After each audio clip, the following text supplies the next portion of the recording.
Nuclear hot seat. The corium is sinking. Our time to act is shrinking, but our activists are linking. Nuclear hot seat. It's the bomb. Welcome to Nuclear Hot Seat, the weekly international news magazine keeping you up to date on all things nuclear from a different perspective. My name is Libby Halevi. I am the producer and host, as well as a survivor of the nuclear accident at 3 Mile Island from just 1 mile away. So I know what can happen when those nuclear so-called experts get it wrong. This week, our featured interview is with Dr. Christopher Busby, a British nuclear scientist who has been representing UK nuclear test veterans in a major court case. Along the way, he has uncovered and been sharing some remarkable new information about the impact of low-dose radiation, which he will talk about today. This is game-changing information, if we can ever get it taken seriously in the nuclear game. That's just part of what we will talk about with Dr. Busby. And this week, we start a regular series of reports on international issues with Shaun McGee, based in Ireland, and now Nuclear Hot Seat's special European correspondent. Plus, numbnuts of the week for outstanding nuclear boneheadedness, the Nuclear Regulatory Commission's nuclear reactor duck and cover report on what's gone wrong with those aging, dangerous rust buckets this week, and more honest nuclear information than was visible during the live international television coverage of the Tournament of Roses parade. Though kudos to the No Dakota Access Pipeline protesters for getting real visible in the background of NBC's coverage. All of this will be coming up in just a few moments. Today is Tuesday, January 3rd, 2017, and here is the week's nuclear news from a different perspective. Starting off in the U.S. at the Hanford site in Washington State, where radioactive contamination is spreading within one of Hanford's huge processing plant. And the problem could escalate as the plant, unused since the 1960s, continues to deteriorate. A new report on the highly contaminated reduction-oxidation complex, more commonly called redox, recommends that $181 million be spent on interim cleanup and maintenance of the facility. Work is needed to reduce the threat of contamination spreading outside the building, including by animals, a break in a utility pipe, or a fire. And annual inspection of some parts of the facility from 2012 to 15 found an escalation in the spread of radioactive contamination by precipitation, rain, that had leaked through the roof and joints of the concrete building. Rain in Washington State. How rare. In New Mexico, regulators have approved restarting what they are branding as normal, put that in quotes, operations at the Waste Isolation Pilot Plant, or WIPP site, the nation's only underground nuclear waste repository intended for World War II nuclear weapons waste. Almost 3 years ago, on Valentine's Day, February 14, 2014, a 55-gallon drum of radiologically contaminated waste that was inappropriately packed at the Los Alamos National Laboratory exploded underground, contaminating the entire underground area with radionuclides, plutonium, and americium that escaped out the ventilation shafts and into the surrounding environment. Under pressure from the Energy Department and outgoing Energy Secretary Ernest Moniz, who wanted to leave with what looked like a clean slate, on Thursday, December 22nd, the WIPP site was declared open, though nobody defined exactly what open meant. Watchdog groups have questioned whether the state's decision was predetermined, given the push by the U.S. Energy Department to reopen before the year's end. Don Hancock, director of the Nuclear Waste Safety Program at the Southwest Research and Information Center in Albuquerque, said the state should have looked closer at implications of inadequate ventilation and the accuracy of air monitoring underground to ensure worker safety. He pointed to a recent federal report that found vulnerabilities in the facility's radiological protection program and separate deficiencies recorded by the Federal Mine Safety and Health Administration. Meanwhile, at the other end of this nuclear fuel chain, at the Los Alamos National Laboratory, some 60 other drums, also containing a potentially combustible mix of organic kitty litter absorbent and nitrate salts, have been under 24-hour surveillance. And Los Alamos has been spending nearly half of its roughly $185 million annual environmental management budget on recovering from the mistakes that led to the WIP accident. Meanwhile, other sites around the country are chomping at the bit waiting to ship their waste to WIP, particularly Idaho National Laboratory, with more than 600 shipments in the queue. All that dangerous radioactive nuclear waste and nowhere to put it, so they rush to open WIP even though, well, we'll see whether it holds or not.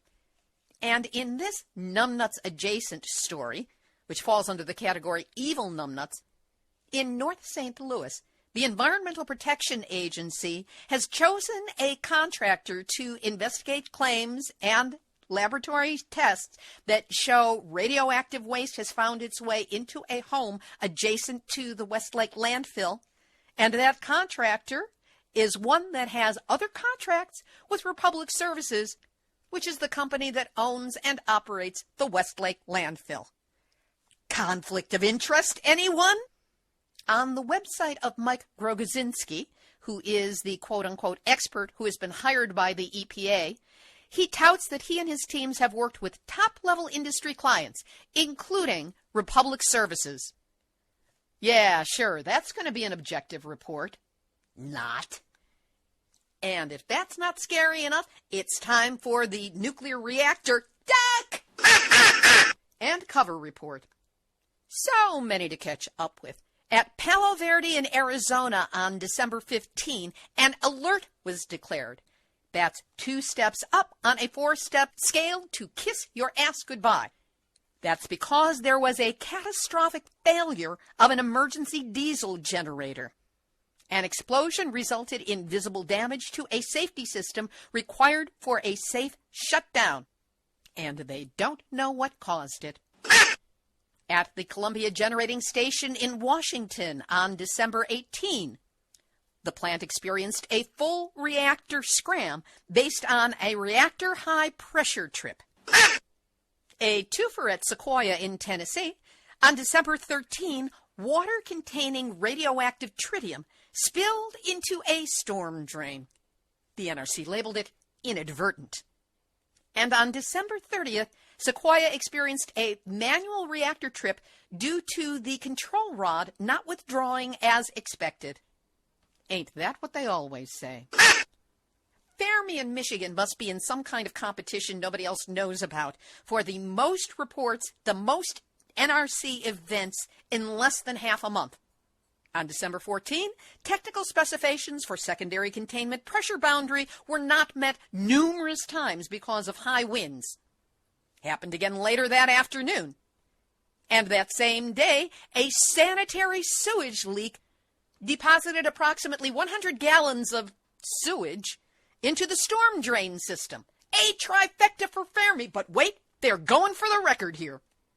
High winds again on December 14 and December 15 makes it 5 event reports for 1 reactor in a 2-week period of time. Way to go, Fermi. At Salem in New Jersey on New Year's Day, a non-licensed employee was confirmed positive for alcohol. Happy New Year. Planning on setting off some fireworks, dude? Plus 2 for Perry in Ohio, 1 each for Vogel in Georgia, LaSalle in Illinois, Oyster Creek in New Jersey, North Anna in Virginia, and Cooper in Nebraska. I really mean it. Duck! Turning to international news, you will be hearing more during this program about the UK's nuclear veterans case. But while the British government denies that there was any impact on the soldiers and sailors who were present when the bombs went off on and around Christmas Island in 1956 through 64, About 1 in 7 of the men in a sample of 1,014 who responded to a questionnaire circulated in late 1997 did not father any children after they returned from the weapons tests. Those who did are convinced that the high incidence of birth defects that they have noticed and have documented in their children and grandchildren was caused by their exposure to radiation as young servicemen. For example, among the nearly 5,000 children and grandchildren on whom there is information, there are 26 cases of spina bifida alone, more than 5 times the usual rate for the United Kingdom. In Japan, the Tokyo District Court has dismissed an appeal by TEPCO shareholders calling for disclosure of a government panel's records of questioning of executives regarding the March 2011 crisis at the Fukushima Daiichi nuclear power plant. That's because the questioning of executives was conducted on condition that it would not be used to assign blame. In other words, the nuclear get-out-of-jail-free card. And now... Nuclear hot seat, nuclear hot seat, nuclear hot seat, numbnuts out a week. Don't you just love to munch on potato chips? And now there's a new flavor. Not Cool Ranch, but Hot Rad, as in radiation. That's because a citizen food testing project found Fukushima-related radioactive contamination in a bag of Japanese potato chips. The chips were harvested and manufactured in 2015, with the potatoes coming from Ibaraki and Chiba prefectures, both of which are outside areas normally flagged by the Japanese government as having agriculture at risk of contamination from radiation from Fukushima.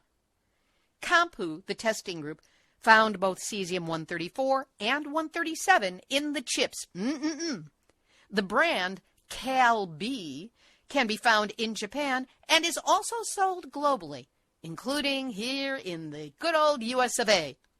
So go chow down on some hot chips with some hot wings. Bet you can't eat just one. Becquerel. And that's why, Cal-B potato chips, you are this week's Nuclear hot seat, numbnuts out a week. This week, we're pleased to introduce a new weekly feature. Shaun McGee has Nuclear Hot Seat's special European correspondent. Shaun will be covering a range of international issues. Now, this week, for those not yet familiar with some of the people Shaun mentions in this first report, know that Geraldine Thomas is the controversial head of the Chernobyl Tissue Bank in the United Kingdom, and she works for Britain's Ministry of Defense, challenging the impact of radiation on health issues. In Japan, Shunichi Yamashita is the nuclear apologist famous for claiming post-Fukushima that if you smile, radiation can't harm you. In case you couldn't tell, neither Yamashita nor Thomas look kindly upon Dr. Busby's work. And the Nobel laureate mentioned, who has criticized the reduction in thyroid cancer screenings in Fukushima, is Toshihide Masakawa, who was awarded 1/4 of the 2008 Nobel Prize in Physics. This is Shaun McGee reporting on behalf of Nuclear Hot Seat as the European correspondent, and I am based in Limerick. First off, I'd like to mention that as Chris Busby is doing the interview today on the main show, I should report that there's been an update on the British nuclear test veterans case, and we have received the judgment, and it just came out just before Christmas, very quietly, and much too late for us to catch the markets while everybody nestled down to their Christmas break. And Chris will be challenging the judgment, and he's just preparing that now, and we'll be hearing from him in the near future. From the report itself, the only health effects from the 20,000 veterans who were underneath the plumes of these nuclear devices, there has only been one health effect that has been actually accepted, and that is one cataract in one of the test veterans, and a cataract in his eye, obviously. Otherwise, no other health effects have been accepted by the Ministry of Defence. Now, the two health experts from the Ministry of Defence kept their arguments out, and they said that there were basically going to be no health effects, and Geraldine Thomas, who is one of them, said that there'd be no effect that is provable under 100 millisieverts. And that is a very common thing that we find from the UK and the Japanese nuclear health experts. The second update is from Japan, and there has been a report that has come out that's about a campaign that will be put in place now because of the misrepresentation of the thyroid cancer statistics. And of course the nuclear industry has said their two experts are Professor Yamashita, who once declared that radiation is good for you, and of course we have our friend Geraldine Thomas coming in again and saying that the reason for these thyroid cancers are because of new screening techniques and that those cancers were already there. Now, of course, that's a contentious issue, and in the recent December World Health Organization report for cancer, they said that low-dose radiation over a period of time will cause cancers. So that's under 100 millisievert, and which does cause some issue with the British nuclear test veterans' judgment. We're going to link to this, but it has to be said that a Nobel laureate has actually stepped in on this one, and he has basically said that he is behind it, and at the end of the day he's not very happy at all with what's going on. The Nobel laureate's name is Professor Masakawa, and he is incredibly angry with the idea that Geraldine Thomas and Professor Yamashita want to reduce the actual screening for thyroid cancer in these young people. And of course we've got recent Mancini, I think it is, report that is basically saying that there is 147 cancers caused by this screening process. But also there was another report out just before Christmas which was looking at the fact that 9 children outside the prefecture have also come down with thyroid cancer. And also because of the slow way that they're actually doing these screening processes, that one of the children actually had the cancer move into their lungs. Now, lastly, about the thyroid cancers, there was one last leaked document that came into my hands, and I found there was 5 major points. This is a very scientific report, all the breakdown of all the thyroid cancers, and looked at how they were derived. There are 5 points here. Point 1 was that the age group in the Fukushima medical hospital that they gave, they didn't include the 10 to 17-year-olds that were affected in the first year of the disaster.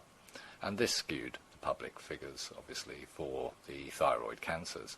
The second point was that the lack of early testing with the sophisticated equipment led to the distortion of figures and continues to do so.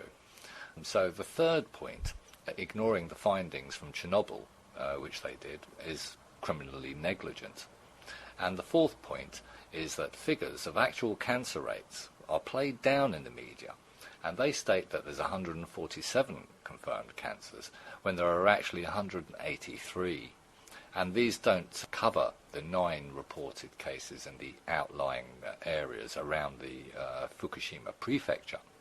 And then very lastly, the misreporting and skewing of the data of the UK's thyroid expert, Professor Geraldine Ann Thomas, and Japan's expert, Professor Yamashita. They're basically now trying to limit this testing to hide these cancers to reduce the compensation and support to the victims and their families on behalf of TEPCO. And as we see from the earlier reports, when we look at it in a sort of a larger way, that there's some issues there. This article and all the scientific sort of assessment that went with it is on the Nuclear Hotseat webpage. And I'd like to wish you all a happy new year from here in Ireland, in Limerick City, and we'll be getting back to you next week with another report. That is Shaun McGee reporting from Ireland. Welcome aboard, Shaun. We'll be hearing a lot more from him in the coming weeks. And on this week's website, we will have a link up to a full article about the UK nuclear veterans case. On our website, nuclearhotseat.com, under this episode, number 289. A reminder that Nuclear Hot Seat relies on your donations to help us keep bringing you the verifiable nuclear news, along with interviews and snark. All the information you've grown to respect and rely upon. Help us keep bringing you all the bad news about nukes and the great news about actions taking place around the world against them by sending a donation of any size to nuclearhotseat.com. Just click on the big red donate button and follow the prompts. Whatever you can do to help, you have my gratitude. In this week's interview, we talk with Dr. Christopher Busby, Chris to his friends. He is a British nuclear scientist who has been active, effective, visible, and often controversial for his ability to not only get the work done, but get it noticed. We last spoke with Chris for Nuclear Hot Seat number 266 on July 26, 2016, about his work on the UK lawsuit to gain compensation for British veterans exposed to nuclear radiation while on military duty. As you've already heard, the decision in this case went against the veterans for some very specious arguments, if you ask me. And it was announced on December 19th. That time of year well known as a journalistic dead zone used to bury inconvenient stories. Chris and I spoke for the interview on December 16, 3 days before the verdict was announced. So you'll be able to hear his hopes regarding the verdict and his rationale for them, as well as his frustrations with the legal system. You recently published in the Ecologist.org an article challenging the lifetime study of Japanese A-bomb survivors. And this is a very big deal.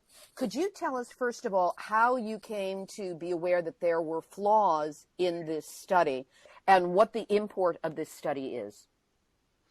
Well, first of all, the article in the Ecologist is just an article in the Ecologist. But what's important about it is it refers to a letter that was published in quite an eminent journal called Genetics, published by the American Genetics Society. And this is a peer-reviewed paper or peer-reviewed letter. And what it says is that the lifespan study of the Hiroshima survivors, the Hiroshima and Nagasaki survivors, was dishonestly manipulated in 1973.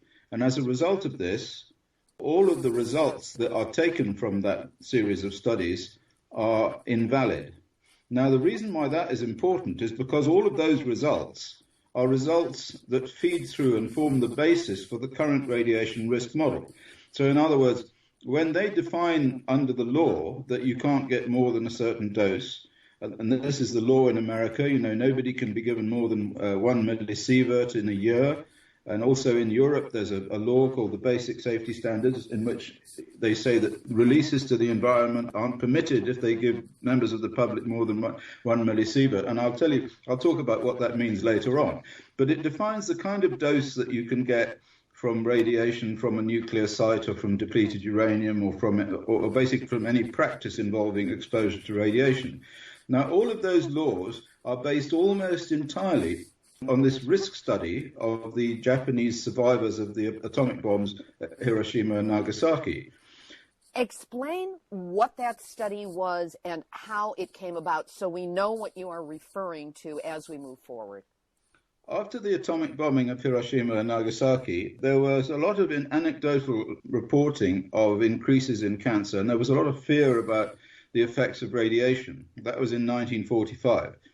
But nothing much was done until 1950-52, when an outfit was set up called the Atomic Bomb Casualty Commission. And what they did is they set up an epidemiological study in which they decided to look at the people who were exposed to the gamma radiation from the bomb, what they call the prompt radiation. That's they were standing out in the open at various distances, or sometimes they were shielded. And they got various doses of external radiation from the gamma rays and the neutrons. And they wanted to look to see whether those would, over their lifespan, cause an increase in ill health of any kind, cancer or other types of ill health.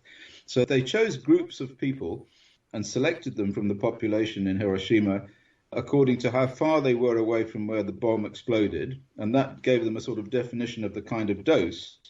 And they also chose a group of people who weren't even in the city as a control group. So these people were people who came into Hiroshima and Nagasaki after the bombing, up to months after the bombing. So they hadn't been exposed to any radiation. So they were a control group.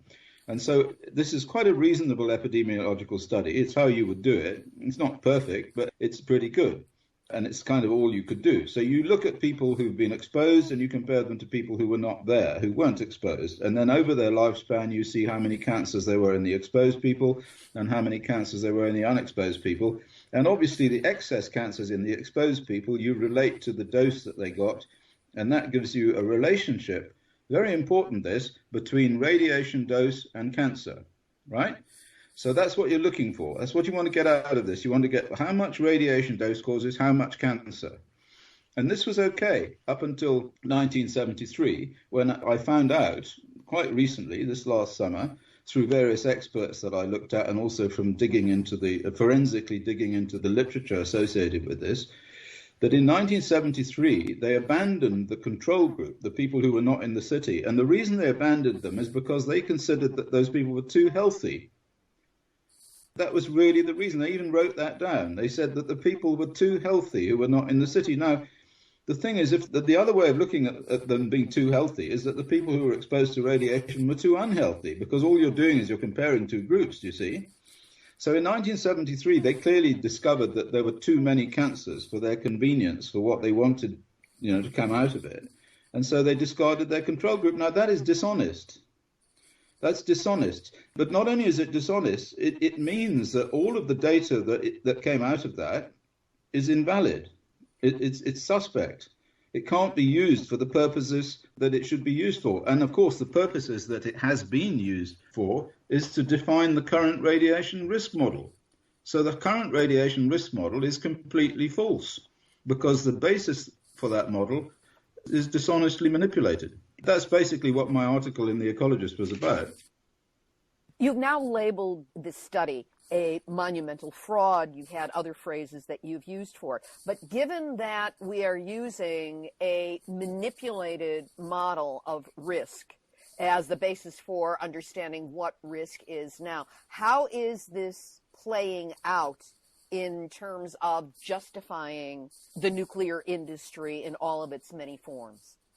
Well, the point about justification is that if you set up a process or a project which has the potential for causing contamination that can kill people, and you accept that that's the case, and you just say, well, it's not going to kill many people, then you have to justify killing people. You have to say, well, we're going to have this project, this nuclear energy project, because it's of greater advantage to society as a whole, and that outweighs the fact that we might kill a few people.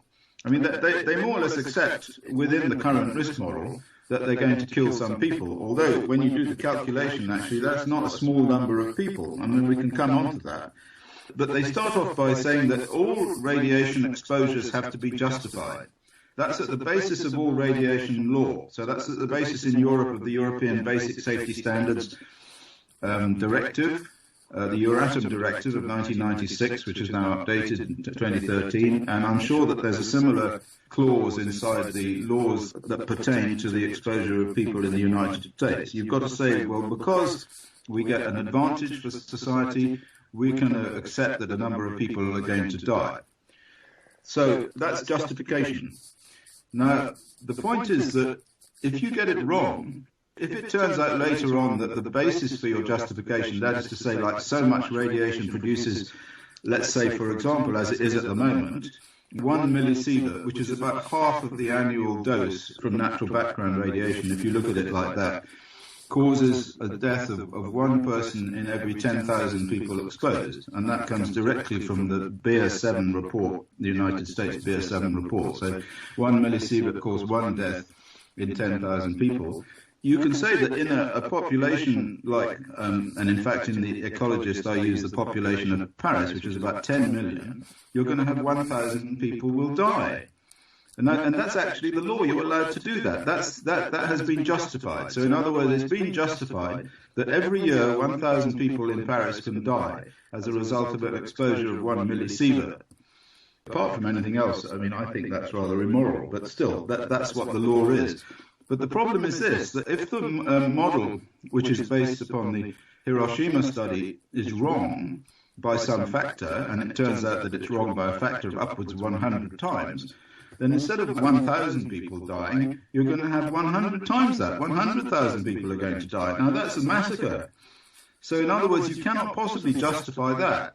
Well, anyway, built into the Euratom directive is what I call a suicide clause. It was built in 1998 as a result of a meeting that I had with Alexei Yablokov and Inga Schmitz-Feuerhake and all my mates in Brussels, who were invited there by the European Greens.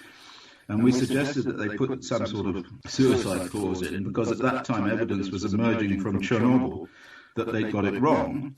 And so they put it in there, and that clause is still there in Article 6. It says if new and important evidence emerges that there are mistakes with the current law, in other words, that the consequences of radiation are much worse than are currently modelled, then all of the practices involving radiation have to be re-justified. In other words, they've got to shut all the law down and start again.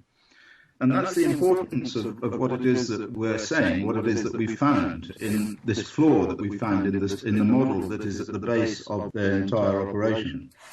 For those of us who don't live in Europe, give us a sense of what the Euratom Treaty is and what its power is, or what its influence is over the interpretation of radiation risks. Well, the Euratom Treaty was originally set up in order to ensure that nobody ran off with nuclear materials and that there was some control over uranium.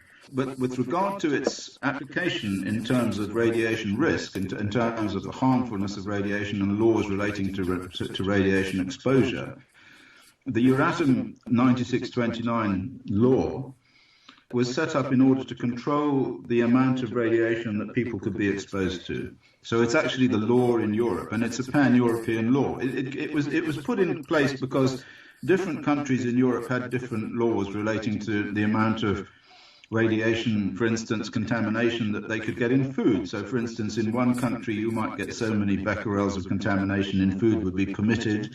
In a different country in Europe it would be different. So there were all sorts of problems with cross-border trade relating to contaminated materials and so forth. So it was an attempt to make it all uniform across the whole of Europe. And so they wrote this directive. A directive is just their name for a set of legal structures. And that was passed into European law in 2000, in May 2000. So it has to be European law in every single state in Europe.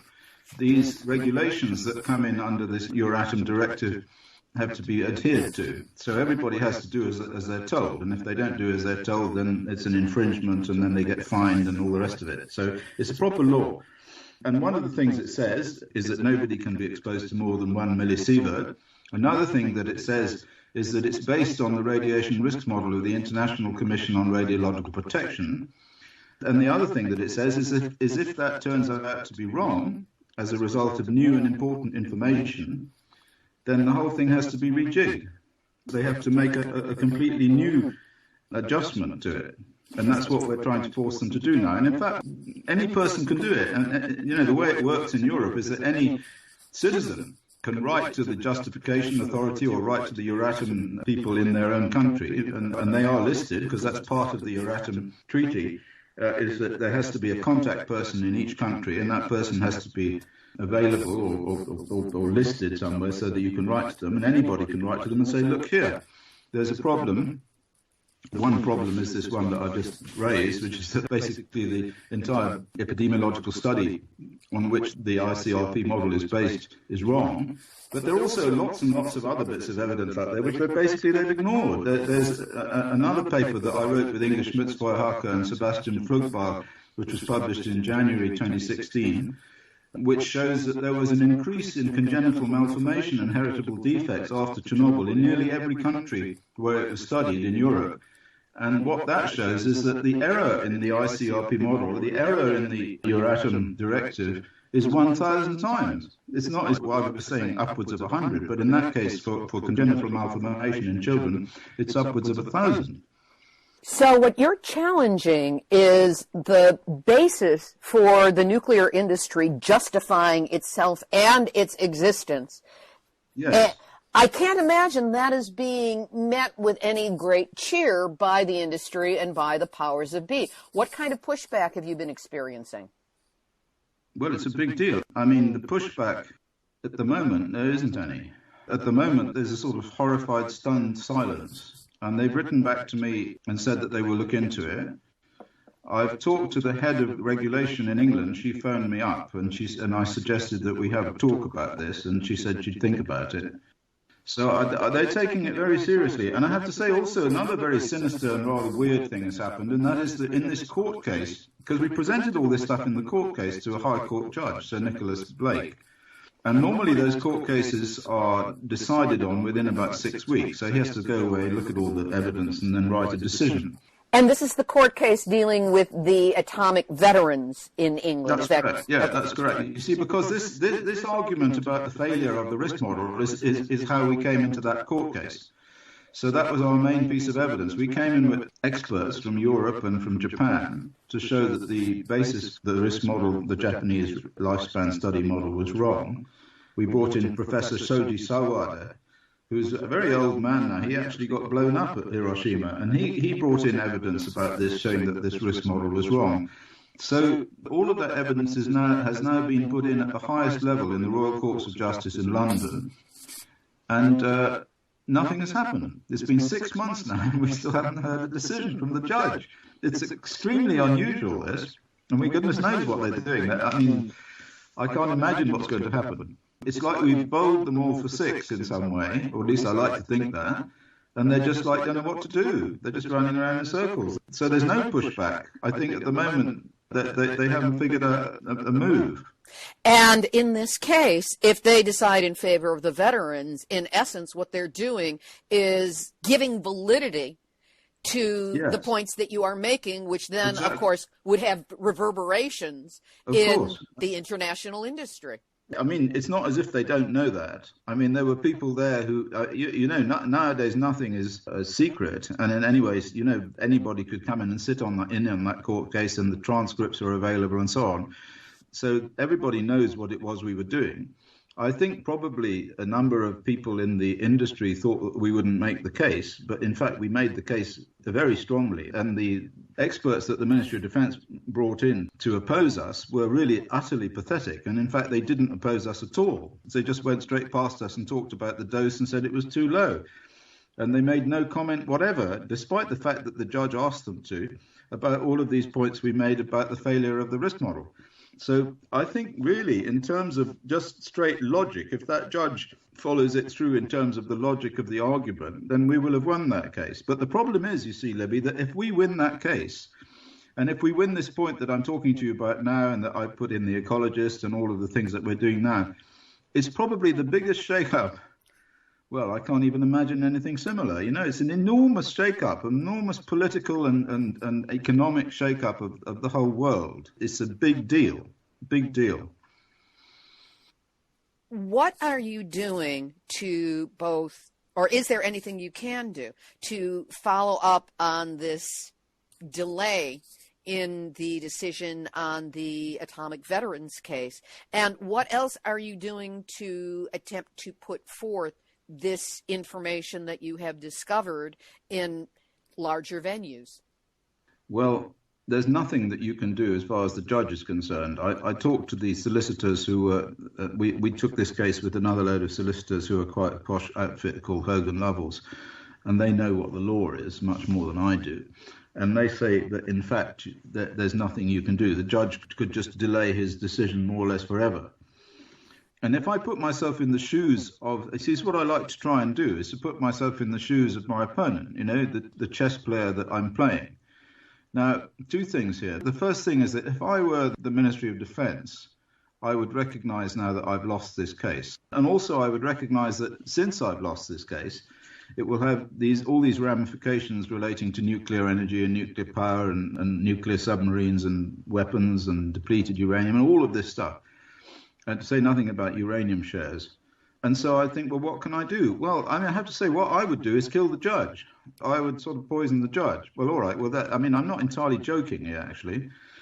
My friends are just laughing at me, but I say, well, what if the judge is actually in intensive care? See, the other judge died. Which other judge are you talking about? In the same case. This case has been going on since 2009.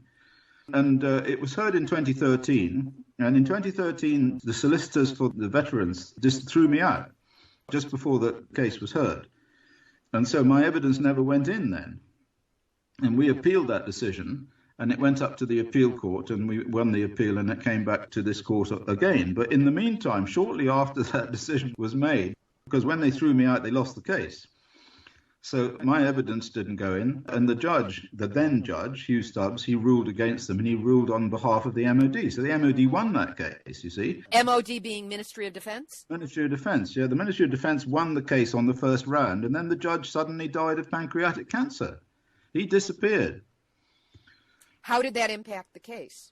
Well, it impacted the appeal, because we were going to ask him why it was that he ruled that I couldn't be an expert. We wanted to put him on the spot there about that, but he disappeared.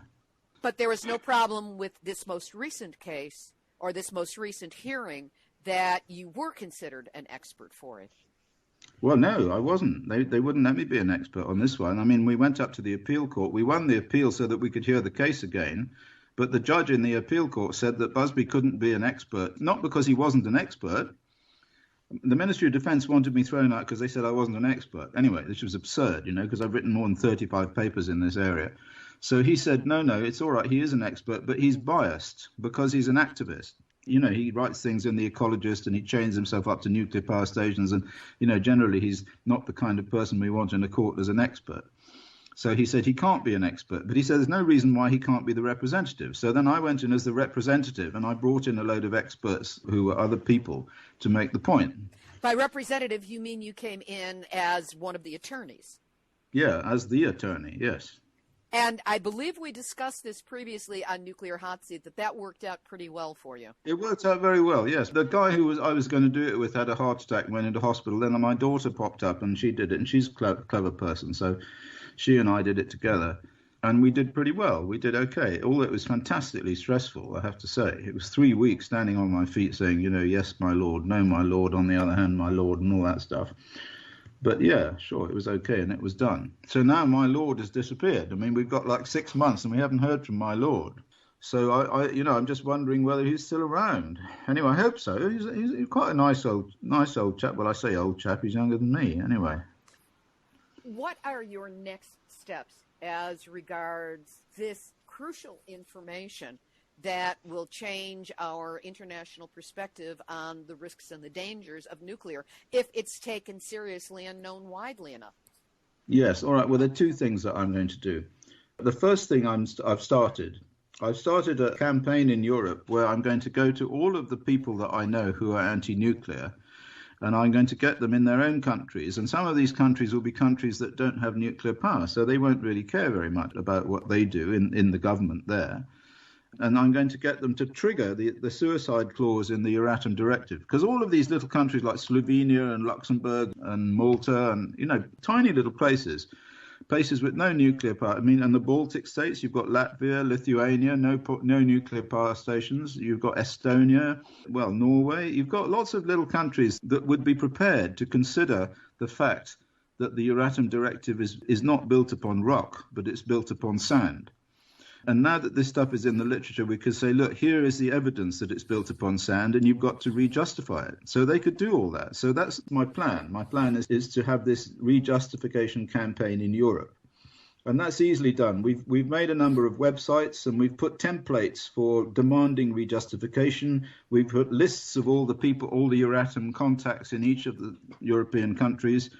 So anybody, Mrs. Smith from the corner shop, can download this template, and she can put Mrs. Smith at the top and sign Mrs. Smith at the bottom and send it to the person in her country who is responsible for justifying Euratom. I mean, in fact, Shaun McGee has helped me a lot. Arclight's helped me a lot in this, He's already applied to the Irish government and demanded that they re-justify Euratom in Ireland.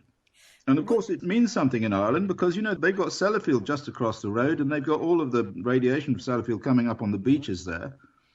When it comes to the Euratom agreement, Is policy there set by simple majority, meaning if you get enough of these small countries to say, wait a minute, let's trigger the suicide clause and re-examine this information, will that do it? Or are the countries weighted in terms of who has nuclear, who doesn't, or population, or any other factor?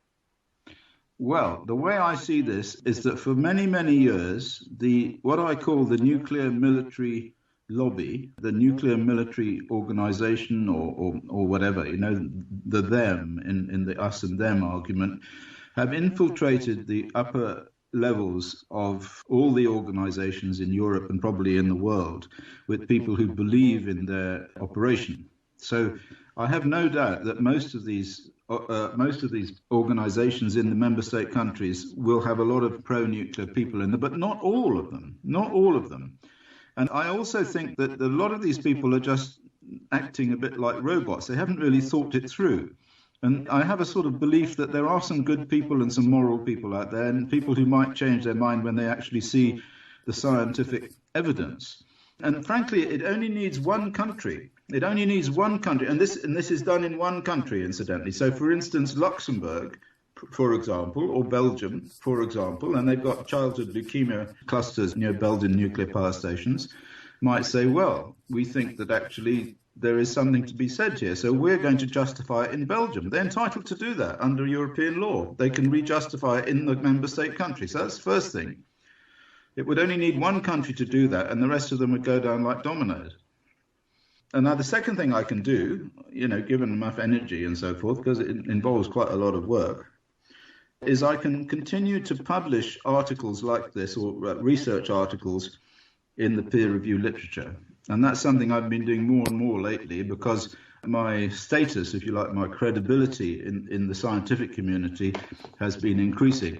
And once you've got a paper into this thing like genetics, and the other one that I did with Inga that went into the other journal, the Korean journal, Environmental Health and Toxicology, which is another posh journal, the more you get in there, the more people read what you do, and the more the referees are likely to put through the next thing that you do, and so on. So long as I stay alive and manage to keep my marbles, I can write quite a few scientific papers, and so that I'm going to win the scientific battle again and again and again and again. And eventually the weight of all the scientific energy that I put into this will push their castle down. For those listeners who wish to learn more and to read your papers, read what this is about, where can they go to get more information? Yes, well, most of it I put up on Green Audit. So I have this website called www.greenaudit.org. So most of these papers are up there, or else they should look on Facebook, because, I work so fast now that the way in which I communicate with the fan club, if you like, or whatever, the people who are interested, is I just stick my stuff up on Facebook. I know I should do more, but really I've only got 2 arms and 2 legs, and I've got to keep warm, and I've got to do other things, and so there's a limit to my ability to cope with all of this. And also I'm skint, of course, too.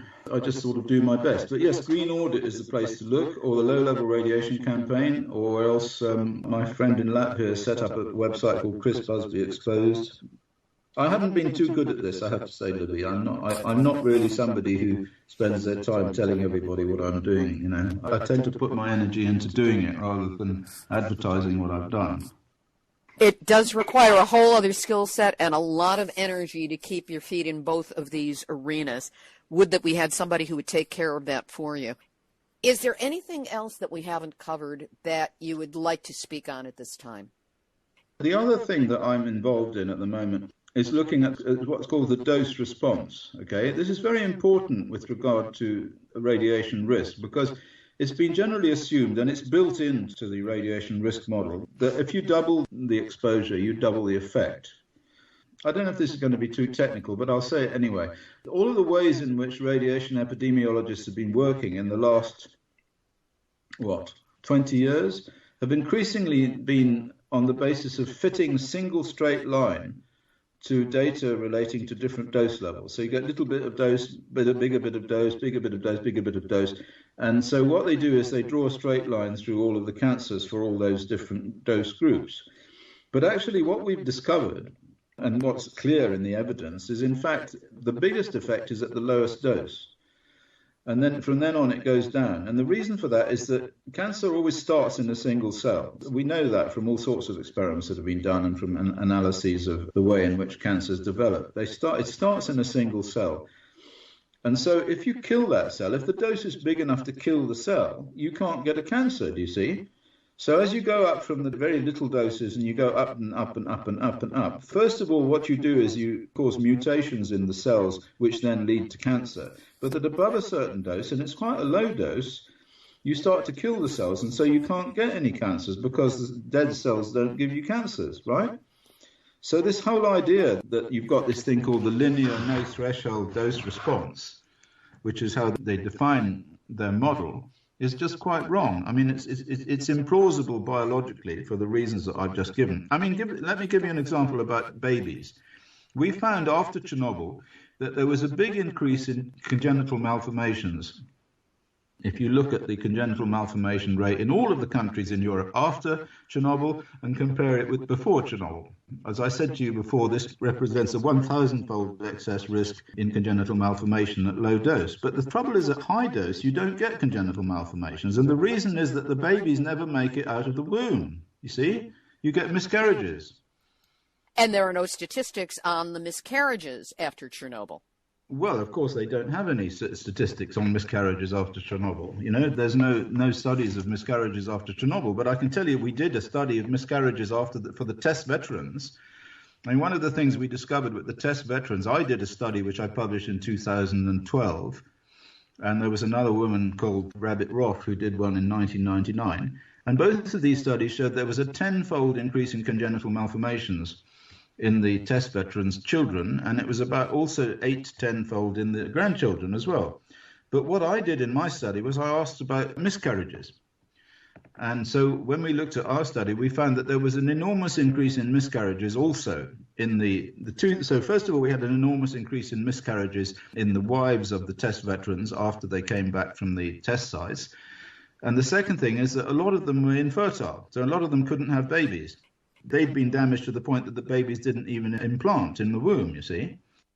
This business about the linear no-threshold dose response is an important issue and biologically implausible, and it also it's another reason why the current radiation risk model is wrong. Because human beings aren't like bits of wire, you know, you just can't hang weights on them and they stretch and they stretch and they stretch, and you measure the weight, you know, put the weight mass on one axis and then the stretch on the other axis and get a straight line. Because human beings respond to their environment. So if you do something to them, something cuts in to prevent that from causing damage, like for instance, sunlight and suntanning. People suntan in order to protect themselves from sunlight. And the other thing is if you go up a mountain, your blood supply changes the nature of the hemoglobin so that it picks up more oxygen. There are lots and lots of things that happen that make human beings much more sophisticated than the sort of ridiculously stupid models that these physicists who are involved in these risk models imagine. What are you doing to protect yourself during this time? Seems like you've lifted your head up quite high as a potential target. Yes. Well, I mean, if I disappear, then you'll know why. Well, let's hope that is never a story on Nuclear Hotseat. You know, the thing is, I thought about this long ago, and I started this out in 1995, or no, less than that, 1992 I started this game. And I thought, I mean, I was much more frightened then. I thought, oh, you know, I mean, this is really important stuff. They're going to bump me off, this and that. But actually, nobody has tried to, well, as far as I know, nobody's tried to kill me. I mean, I've had a few frights and a few attempts to frighten me and so on. But, you know, I'm quite a tough guy. Quite hard to, you know, I mean, I'm not going to just lie down and let them run over me. Chris, thank you so much for the work that you are doing. It could be key to turning this whole thing around. And I think we might win this, yeah. I think we might win this, Libby. We might. Unfortunately, we did not. Dr. Christopher Busby. For more information and access to Dr. Busby's rich archive of peer-reviewed studies and articles, go to his website, greenaudit.org. And if you are in one of the countries that are capable of invoking the suicide clause in the Euratom agreement, use greenaudit.org to contact Chris directly and learn exactly how to proceed. You, yes you, could be the one who brings it down. And we will have a link up to Chris's article in The Ecologist on our website, nuclearhotseat.com, under this episode, number 289. Chris Busby was very kind at the end of our interview, where he volunteered the following to me. I was just going to say thank you for what you do, and without people spreading the word, nobody would know what was going on. I was talking to a philosophy professor recently in relation to some other work that I do, and he said that now it's generally conceded amongst his philosophy friends that we live in an era which he calls post-truth. And we had a good laugh about that, because I said, what's the difference between post-truth and lying? But basically his point is that truth is now not to do with facts, but to do with the interpretation of facts. And the people who shout the loudest on the internet tend to be the people who sort of create the truth, you see. And so therefore, without people like you doing that, that they would be creating a truth that would be totally bogus. But with people like you interviewing me and getting this stuff out there, it creates a kind of little pinnacle of accuracy in the midst of all the sea of lies. Thank you, Chris Busby. And of course, none of this work, bringing you interviews like this one and so many more, could happen without your support. So help Nuclear Hot Seat start the new year right with a donation of any size. We make it easy. Just go to nuclearhotseat.com, click on the big red donate button, and know that we are grateful for anything you can contribute. So do what you can today. And if you can't contribute financially, I could always use an add-a-girl or two, because support of any kind, of every kind, is always appreciated. Activist shout-out! When I congratulated nuclear-news.net on having reached over 2 million visitors, I neglected to mention some of the names of the people involved in it. Just to review, I want to give gratitude and a hooyah to Hervé Courtois, Noel Washope, and our own Shaun McGee. Bravo for a job well done. Let's get it to 3 million real fast. Here's today's final thought. I have many thoughts, and absolutely no coherence about them yet, so I'm skipping it this week. This has been Nuclear Hot Seat for Tuesday, January 3rd, 2017. Material for this week's program has been researched and compiled from TriCityHerald.com and the excellent reporting of Annette Carey, CapeCodTimes.com, and the superb journalism of Christine Leger, ABQJournal.com, SantaFeNewMexican.com, TetraTech.com, DeUnrenard.wordpress.com, Nuclear-News.net, JapanTimes.com, FukuLeaks.com, and SimplyInfo, Mainichi.jp, FederalRegister.gov, Countercurrents.org, BeyondNuclear.org, the Nuclear Regulatory Commission event reports courtesy Erica Gray of the unofficial Sierra Club Nuclear Free Campaign, and the resolute planet protectors who gather at the Nuclear Hot Seat site on Facebook, which you are all invited to come to, visit, join us, scroll, like us, share our posts with your family and friends. Theme music written by me, sung by Marilee Weber, accompaniment by John Barnard, recorded at Winslow Court Studio in Hollywood. If you have a story lead, a hot tip, or a suggestion of someone to interview, send an email to info@nuclearhotseat.com. We are copyright 2017, Libby Halevi and Heartistry Communications. All rights reserved, but fair use allowed as long as proper attribution is provided. This is Libby Halevi of Heartistry Communications, the heart of the art of communicating, reminding you that Nuclear Hot Seat is downloaded in 112 countries, which means that there are a lot of people around the world concerned with nuclear issues. That means that they have had their nuclear wake-up call, as have we all. So don't go back to sleep, because we are all in the nuclear hot seat. Nuclear hot seat, what are those people thinking? Nuclear hot seat, what have those boys been drinking? Nuclear hot seat, the corium is sinking. Our time to act is shrinking, but our activists are linking. Nuclear